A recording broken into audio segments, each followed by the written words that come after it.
नमस्कार रसिक मित्रांनो. एप्रिल महिना सुरू झाला की आम्हा काही लेखक मंडळींना एक पर्वणीच असते.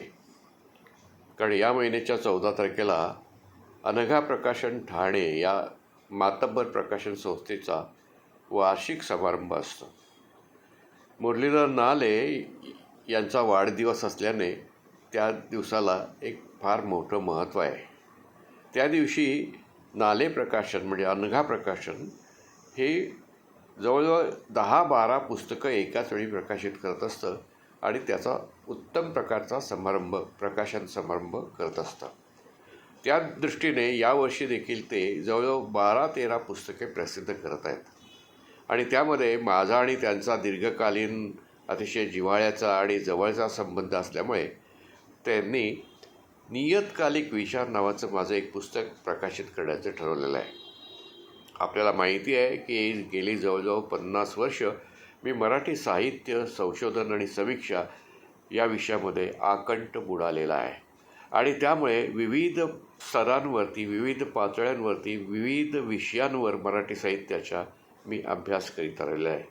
जवळजवळ गेल्या 150-200 वर्षांमधील मराठी नियतकालिकांनी मराठी साहित्याला कोणतं योगदान दिलं हा देखील माझा अभ्यासाचा एक अतिशय जवळचा जिव्हाळ्याचा विषय होता. आणि त्यामुळे 19व्या शतकाच्या मध्यावरती सुरू झालेलं शालापत्रक, जे थोरले चिपळूणकर त्याचे संपादक होते आणि धाकट्या चिपळूणकरांनी त्याच्यामध्ये सुरुवातीचं लेखन केलेलं होतं, तिथपासून तर अगदी अलीकडच्या काळातील मौज सत्यकथा यांच्यापर्यंतची विविध प्रकारची नियतकालिकं मी माझ्या अभ्यासाच्या निमित्ताने ढुंडाळलेली होती. आणि त्यांचा बारकाईने अभ्यास करून काही नियतकालिकांच्या सूच्या देखील केलेल्या होत्या आणि काही नियतकालिकांसंबंधी मी अभ्यासपूर्ण टिपणं देखील लिहिलेली होती. यावेळी मात्र मी शालापत्रकासंबंधी, त्याच्यानंतर साप्ताहिक मौज संबंधी आणि टोरांटोहून प्रसिद्ध होणाऱ्या एकतासंबंधी जे लेखन केलेलं होतं त्याचा संग्रह मी सिद्ध केलेला होता.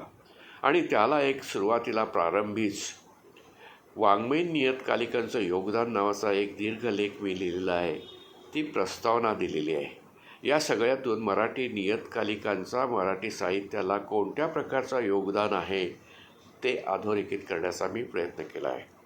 अनघा प्रकाशननं अत्यंत आस्थेनं आणि आपुलकीनं हा संग्रह प्रकाशित करण्याचं ठरवलेलं आहे. जाना जाना म्हणून साहित्य संशोधन, समीक्षा, वाङ्मय इतिहास, नियतकालिक विचार याच्या संबंधी आस्था असेल आणि गेल्या 150 वर्षामध्ये विविध नियतकालिकांनी आपली कामगिरी कशी बजावली हे समजावून घ्यायचं असेल तर हा माझा संग्रह किंवा हे माझं पुस्तक अनघा जे त्या दिवशी प्रसिद्ध करत आहे ते अत्यंत उपयुक्त ठरणार आहे.